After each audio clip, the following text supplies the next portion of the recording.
शांति।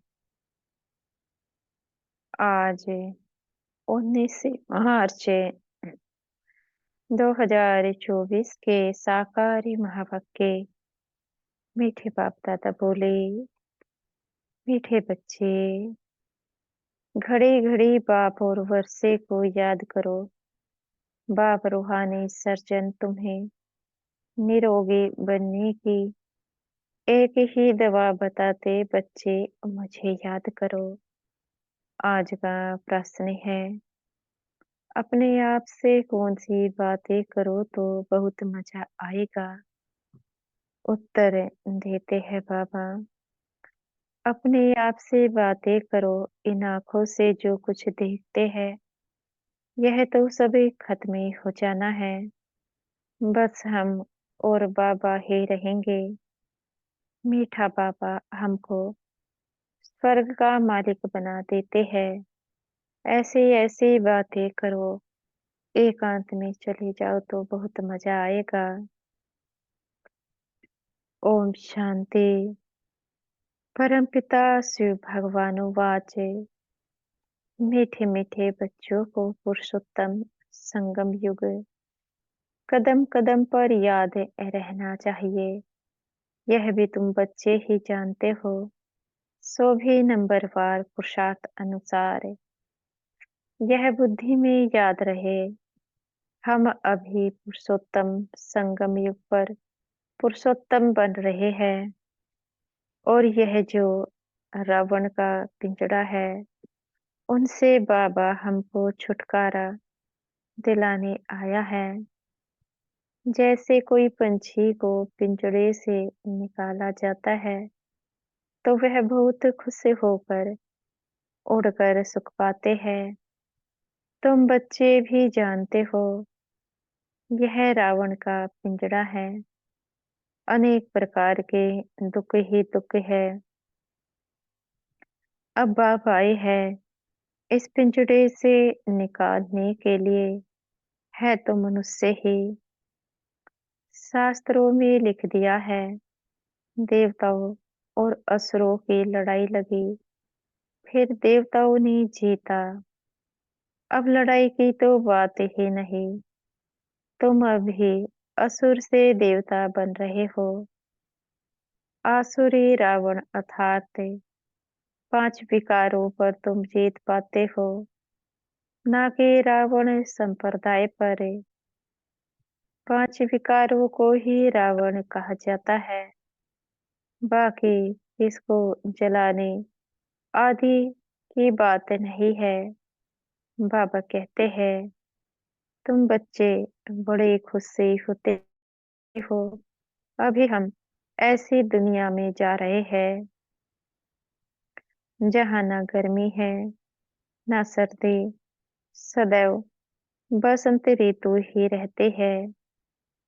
सतयुग स्वर्ग की बसंत ऋतु अब आते हैं। यह बसंत ऋतु तो थोड़े समय के लिए आती है। वह बसंत ऋतु तो तुम्हारे लिए आधा कल्प के लिए आते हैं। वहाँ गर्मी आदि होती नहीं है। गर्मी से भी मनुष्यों को दुख होता है, मर पड़ते हैं।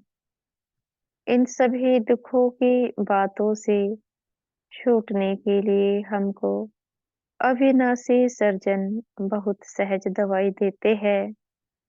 उस सर्जन के पास जाएंगे तो अनेक ही दवाइयाँ आदि याद आएगी।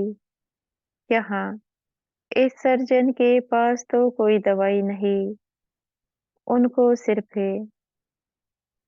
याद करने से सब रोग छूट जाते हैं और दवाई आदि कुछ भी नहीं है।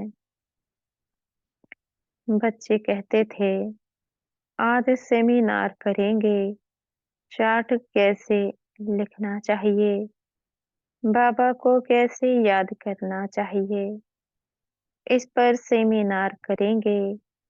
अब बाप तो तकलीफ ही नहीं देते हैं कि बैठकर लिखो, कागज खराब करो। जरूरत ही नहीं रहती। बाप तो सिर्फ कहते हैं, बुद्धि में बाप को याद करो। अज्ञान काल में बाप को याद करने के लिए चार्ट बनाया जाता है क्या? इसमें लिखा पढ़ी करने की कोई जरूरत नहीं।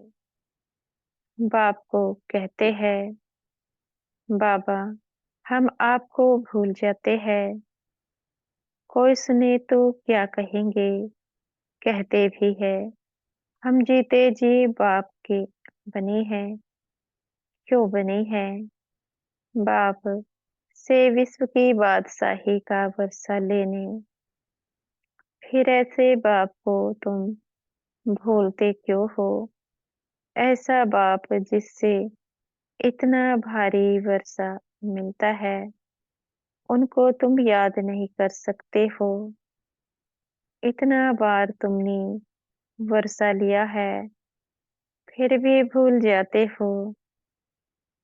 बाप से वर्षा लेना है तो याद भी करना है, दैवी गुण भी धारण करने हैं। बाबा कहते हैं, लिखना क्या है? यह तो हर एक अपने दिल से पूछे। नारद का भी मिसाल है। खुद कहते हैं, बड़ा भक्त था।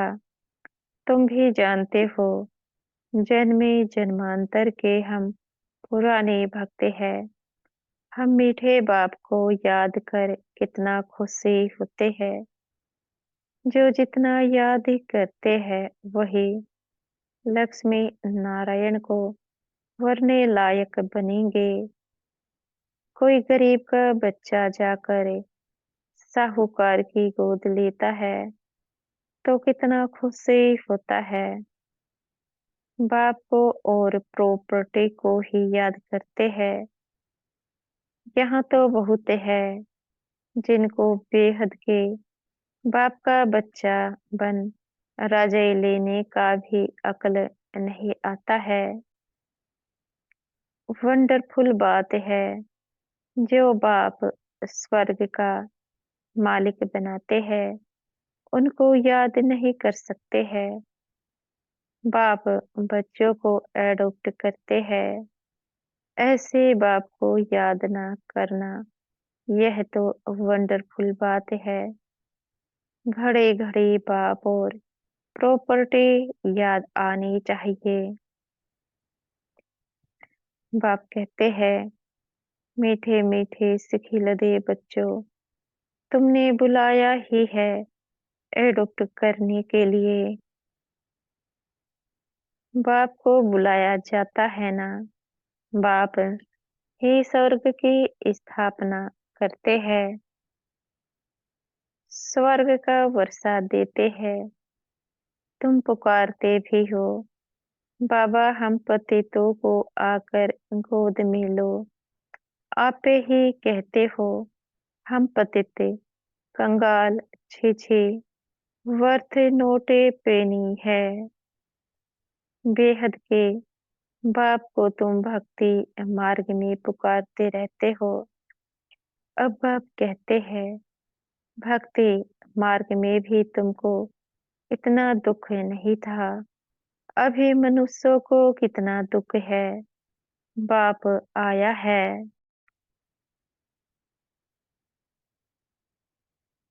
बाप आया है तो जरूर विनाश का भी समय होगा। तुम जानते हो, इस लड़ाई के बाद फिर कितने जन्मे, कितने वर्ष से लड़ाई का नाम ही नहीं रहेगा। कभी लड़ाई लगेगी नहीं, ना कोई दुख रोग आदि का नाम होगा। अभी तो कितनी ढेर बीमारियां हैं।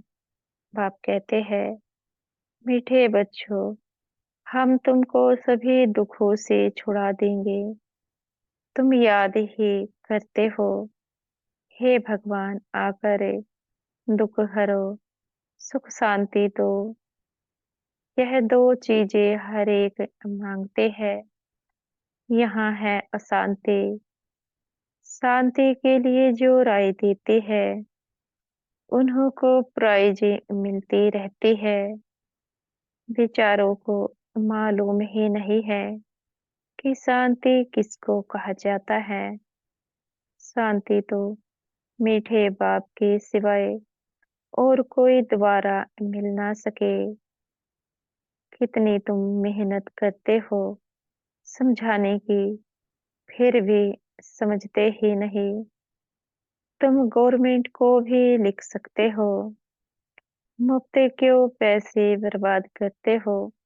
शांति का सागर तो एक ही बाप है, वही विश्व में शांति स्थापन करते हैं।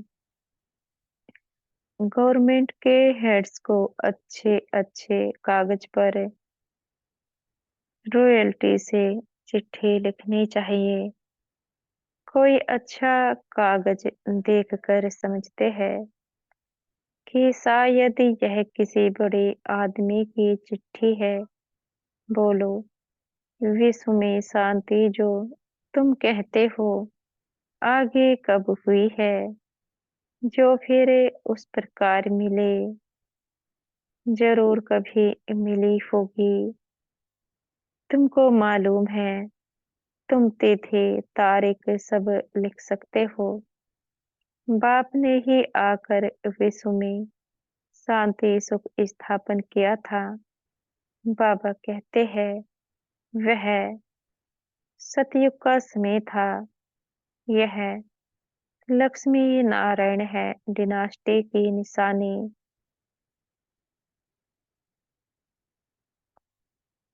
ब्रह्मा और तुम ब्राह्मणों के पाठ का किसको पता नहीं है।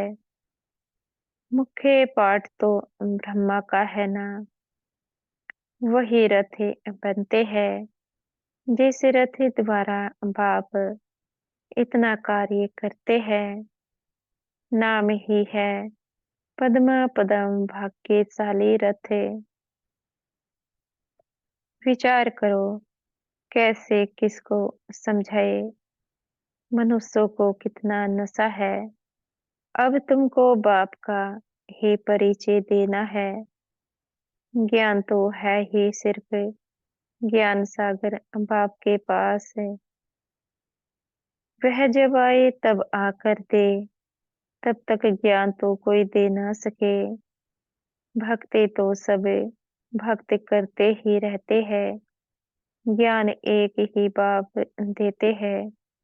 ज्ञान का स्थायी पुस्तक कोई बनता नहीं।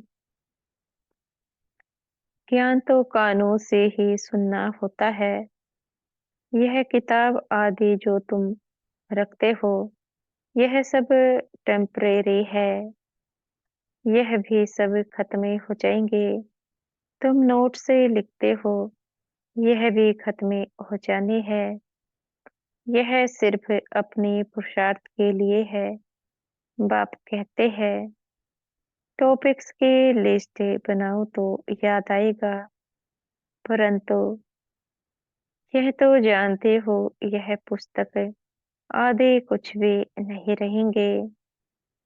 तुम्हारी बुद्धि में सिर्फ याद ही चल पड़ेगी। आत्मा बिल्कुल बाप जैसी भरपूर हो जाती है।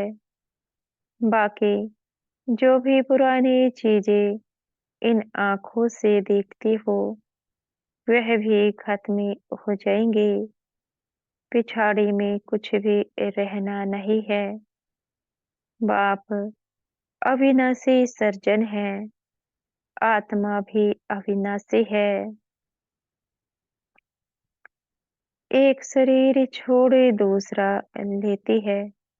दिन प्रतिदिन जो भी शरीर मिलता है, छे छे ही मिलता है।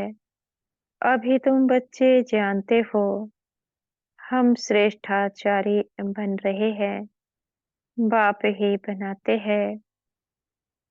साधु संत आदि थोड़े ही बनाते हैं। बाप तुमको श्रेष्ठाचारी बनाते हैं। बाबा कहते मीठे बच्चे, मैं तुम्हें अपने नैनों पर बिठाकर ले जाऊंगा। आत्मा भी यहाँ नैनों पर बैठती है। बाप कहते हैं, हे आत्माएं, तुम सबको निहाल कर ले जाऊंगा। बाकी थोड़ा समय है, अब मेहनत करो। अपने दिल से पूछो, मैं स्वीट बाबा को कितना याद करता हो।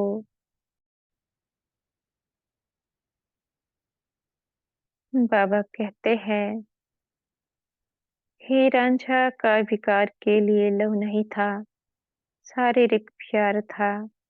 याद करते थे और सामने आ जाता था। दोनों आपस में मिल जाते थे। बाप कहते हैं, तुम भी ऐसे बनो। वह है एक जन्म के आशिक मासूक। तुम हो जन्मे जन्मांतर के। यह बातें इस समय ही होती है। आशिक मासूक का अक्सर भी स्वर्ग में नहीं है। वह तो पवित्र रहते हैं। मनसा में ये ख्याल आते हैं, सामने देखा और खुश हुए। तुम बच्चों को देखने की तो कोई चीज नहीं। इस समय तुम सिर्फ अपने को आत्मा समझो और मासूक बाप को याद करो। आत्मा समझे बाप को बहुत खुशी से याद करना है। बाप समझाते रहते हैं, भक्ति मार्ग में तुम ऐसे आशिक थे, मासूक पर कुर्बान जाते थे। आप आएंगे तो हे मासूक हम तुम पर वारी जाएंगे। अब मासूक आया हुआ है सबको गोरा बनाने। जो जैसा है ऐसा बनाने की कोशिश करते हैं। तुम गोरा बनते हो तो शरीर भी गोरा बनेगा। आत्मा में ही खाद पड़ती है। अब तुम मुझे याद करो तो खाद निकल जाएगी। यहाँ तुम बच्चे आते हो। एकांती बहुत अच्छी है। पादरी लोग भी पैदल करते हैं, एकदम साइलेंस में रहते हैं। माला हाथ में रहती है, कोई को देखते भी नहीं है। धीरे धीरे चलते जाते हैं। वो लोग क्राइस्ट को याद करते रहेंगे। बाप को तो जानते ही नहीं। मेरे लिए तो कह देते नाम रूप से न्यारा है। अब बिंदी है तो देखेंगे क्या। बिंदी को कैसे याद करे, किसको पता नहीं। तुमको अभी मालूम पड़ा है तो तुम यहाँ आते हो। मधुबन का तो गायन है, यह है सच्चा सच्चा मधुबन। जहाँ तुम आते हो, जितना हो सके तुम एकांत में याद में रहो। किसको भी देखो नहीं। ऊपर छतें तो पड़ी है। बाबा की याद में सवेरे छत पर चले जाओ, बड़ा मजा आएगा। कोशिश करो रात को 1-2 बजे जागने की।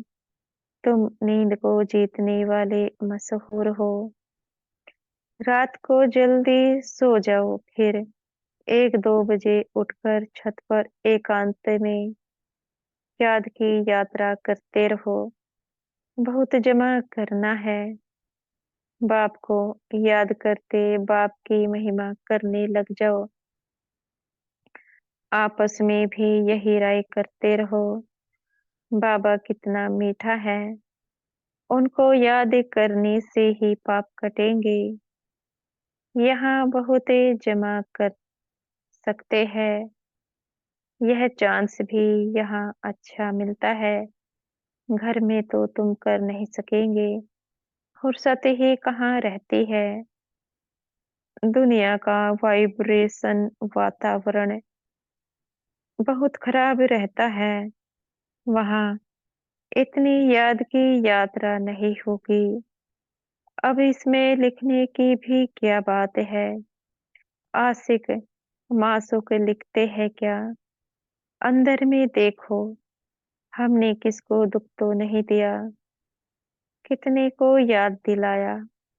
यहाँ हम आते हैं जमा करने तो यहाँ कोशिश करो, ऊपर छतों पर एकांत में जाकर बैठो, खजाना जमा करो। यह समय है ही जमा करने का। 7 रोज 5 रोज आते हो, मुरली सुनकर जाए एकांत में बैठो। यहाँ तो घर में बैठे हो, बाप को याद करो तो कुछ तुम्हारा जमा हो जाए। बहुत माताएं बांधे लिया है, याद करती है, शिव बाबा बंधन से छुड़ाओ। विकार के लिए कितना मारते हैं, खेल दिखाया है ना। द्रौपदी के चीर हरे, तुम सब द्रौपदिया हो ना। तो बाप को याद करते रहना है। बाबा युक्ति तो बहुत बतलाते हैं, इसमें स्नान आदि की भी बात नहीं रहती है। हाँ, पाखाना जाना होता है तो स्नान जरूरी है। मनुष्य तो स्नान के समय भी किसी देवता या भगवान को याद करते हैं।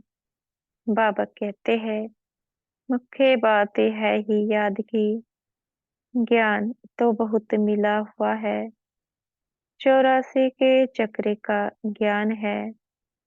अपने अंदर में बैठकर देखो, अपने से पूछो, ऐसा मीठा मीठा बाबा जो हमको स्वर्ग का मालिक बनाते हैं, उनको सारे दिन में कितना याद किया। मन भागता तो नहीं, कहाँ भागेगा, दुनिया तो है नहीं, यह सब खत्म ही हो जाना है। हम और बाबा ही रहने वाले हैं। ऐसे ऐसे अंदर में बातें करो तो फिर बहुत मजा आएगा। यहाँ जो भी आते हैं वह बहुत पुराने भक्त है। जो नहीं आते वह समझो कि आजकल के भक्त है। वह देरी से आएंगे। शुरू से भक्ति करने वाले जरूर बाप से वर्षा पाने आएंगे। यह गुप्त मेहनत है। जो धारणा नहीं करते हैं उनसे कुछ भी मेहनती होती नहीं। यहाँ तुम आते ही हो रिफ्रेश होने। अपने से मेहनत करो। एक हफ्ते में तुम इतना माल इकट्ठा कर सकते हो जो वहाँ 12 मास में नहीं। यहाँ 7 रोज में सारी कसर निकाल सकते हो। बाबा राय देते हैं, अच्छा मीठे मीठे सिखिलदे बच्चों प्रति माता पिता बाप दादा का याद प्यार और गुड मॉर्निंग। रूहानी बाप की रूहानी बच्चों को नमस्ते। हम बच्चों के भी मीठे प्यारे बाप दादा को याद प्यार, गुड मॉर्निंग और नमस्ते। धारणा के लिए मुख्य सार। पहला पॉइंट है, एकांत में बैठ बाप को याद करे। कमाई जमा करनी है, अपने अंदर चेक करना है। याद के समय मन भागता तो नहीं है। हम कितना समय स्वीट बाप को याद करते हैं। दूसरा पॉइंट है, सदा इसी खुशी में रहना है कि हमें बाबा ने रावण के पिंजड़े से मुक्त कर दिया। अभी हम ऐसी दुनिया में जा रहे हैं जहाँ ना गर्मी है ना सर्दी है, जहाँ सदा ही बसंत ऋतु है। आज का वरदान है हमारे सतगुरु जी हमें आज का वरदान दे रहे हैं। मेरे को तेरे में परिवर्तन कर, बेफिक्री बादशाह बनने वाले खुशी के खजाने से भरपूर भव। मेरे को तेरे में परिवर्तन कर, बेफिक्रे बादशाह बनने वाले खुशी के खजाने से भरपूर भव। जिन बच्चों ने सब कुछ तेरा किया वही बेफिक्र रहते हैं। मेरा कुछ नहीं, सब तेरा है। जब ऐसा परिवर्तन करते हो तब बेफिक्रे बन जाते हो। जीवन में हर एक बेफिक्र रहना चाहता है। जहाँ फिक्र नहीं वहाँ सदा खुशी होगी। तो तेरा कहने से, बेफिक्र बनने से, खुशी के खजाने से भरपूर हो जाते हो। आप बेफिक्र बादशाहों के पास अनगिनत अखूट अविनाशी खजाने हैं जो सतयुग में भी नहीं होंगे। आज का स्लोगन है, खजानों को सेवा में लगाना अर्थात जमा का खाता बढ़ाना। खजानों को सेवा में लगाना अर्थात जमा का खाता बढ़ाना। अच्छा, ओम शांति। शुक्रिया हमारे मीठे प्यारे बाप दादा का, मीठे टीचर जी व मीठे सतगुरु जी का, आपका बेहद का शुक्रिया। ओम शांति।